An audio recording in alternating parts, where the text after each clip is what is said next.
अलवर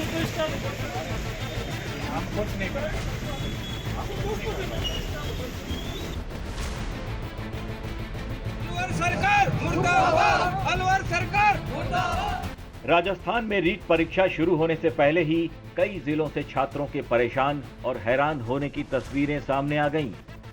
बारिश के मौसम में परीक्षार्थी कई जिलों में जाम में फंसे, जिसकी वजह से परीक्षा केंद्र पर 1 घंटे पहले नहीं पहुंच पाए और परीक्षा देने से वंचित रह गए। सबसे पहले बीकानेर जिले से आई इन तस्वीरों को देखिए। परीक्षा सुबह 10 बजे से शुरू होनी थी। ये छात्र जाम में फंसने के बावजूद समय पर पहुंच तो गए, लेकिन नियम के हिसाब से इन्हें 1 घंटे पहले ही परीक्षा केंद्र पर आना था, लेकिन ऐसा हो नहीं पाया, जिसकी वजह से इन्हें परीक्षा देने के लिए अंदर नहीं जाने दिया गया। ये बेचारा रोता रहा, पुलिस वालों के पांव पकड़कर गिड़गिड़ाता रहा, लेकिन इसे प्रवेश की अनुमति नहीं मिली। बीकानेर में लेट पहुंचने वाली एक छात्रा भी परीक्षा देने से वंचित रह गई। काफी देर तक रोने धोने के बाद भी इसे अंदर नहीं जाने दिया गया। बीकानेर में परीक्षा केंद्रों पर किस कदर सख्ती थी, ये तस्वीरें साफ बयां करती हैं। परीक्षा केंद्र पर आए परीक्षार्थियों की विधिवत तलाशी ली गई। दुपट्टे से लेकर नाक की कील तक सब बाहर ही उतरवा लिए गए। इस सब के बीच नकल करवाने की कोशिश में आए एक आरोपी को पुलिस ने गिरफ्तार भी किया। इसके पास से कई आपत्तिजनक सामान बरामद हुए हैं। अब इससे पूछताछ की जा रही है। अब जरा पाली जिले से आई इन तस्वीरों पर भी गौर कीजिएगा। यहाँ परीक्षा देने पहुंची महिला अभ्यर्थियों के दुपट्टे उतरवाकर स्कूल की बाउंड्री वॉल पर ही टांग दिए गए। और यहाँ रखने की कोई व्यवस्था भी नहीं है। अंदर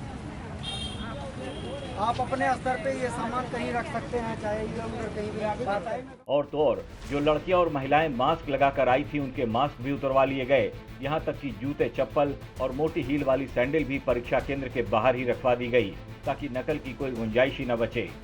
अलवर जिले में भी रीट परीक्षा के दौरान कमोबेश यही सब कुछ दिखा। यहाँ परीक्षा देने पहुंचे कई अभ्यर्थी लेट पहुंचे, जिसकी वजह से परीक्षा देने से वंचित रह गए। जाम में फंसने की वजह से परीक्षा नहीं दे पाए। एक छात्रा तो परीक्षा न दे पाने से इतनी आहत हुई कि परीक्षा केंद्र के बाहर ही खड़ी होकर रोने लगी। परीक्षार्थियों का आरोप है कि प्रशासन की बदइंतजामी से ये परीक्षा से महरूम रह गए। अलवर सरकार मुर्दाबाद, अलवर सरकार मुर्दाबाद। कई छात्रों ने यह भी आरोप लगाया कि उनका सेंटर तो कहीं और था, लेकिन प्रवेश पत्र पर पता किसी और सेंटर का छपा हुआ था। ये आज रीट का एग्जाम है L1 का, जिसमें सेंटर लिखा हुआ है श्री अग्रवाल उच्च माध्यमिक विद्यालय उमरेन, बस स्टैंड अलवर। हम उमरेन पहुंच गए। वहां जाने के बाद पता लगा कि अग्रवाल उच्च माध्यमिक विद्यालय है ही नहीं। वहां से पता किया तो 15 किलोमीटर चले गए। फिर हम वापस आए, पूछते पूछते हम 9:05 में आए। 9 बजे गेट बंद कर दिया गया और उसके बाद में एंट्री नहीं हुई है हमारी। क्या नाम है, कहाँ से आए हो आप? हम आए बहरोड से, सोडाबाद से। मैं योगेश कुमार हूँ। मैं गांव मऊ से आया हूँ, मुंडावर तहसील में।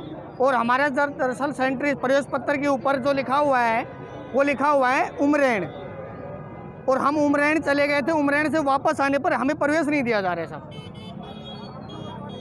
ये इसमें हमारी कोई गलती नहीं है, प्रशासन की सारी गलती है। टाइम बताओ, 9 बजे पहुँचे? नहीं, हाँ 9 बजकर बिल्कुल टाइम पर पहुंच गए थे, उसके बाद भी प्रवेश नहीं दिया गया।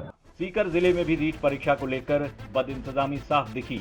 यहाँ पहुंची छात्राओं की तलाशी हुई। दुपट्टे, चप्पल और नोजपिन सब उतरवा लिए गए, लेकिन इस सब में इतनी देर हो गई कि कई परीक्षार्थी सेंटर में प्रवेश ही नहीं पा सके। यहाँ भी परीक्षा देने से कई छात्र और छात्राएं वंचित रह गए। कई छात्राएं तो रोती भी दिखीं। कहने को तो प्रशासन ने रोडवेज की बसों और मेट्रो में परीक्षार्थियों की मुफ्त यात्रा का इंतजाम किया था, लेकिन बारिश और सड़क पर जाम को देखते हुए शायद इंतजाम अधूरे रह गए। और सरकार की इस लापरवाही के चलते एक बार फिर सैकड़ों छात्र छात्राओं का भविष्य एक बार फिर अधर में लटक गया।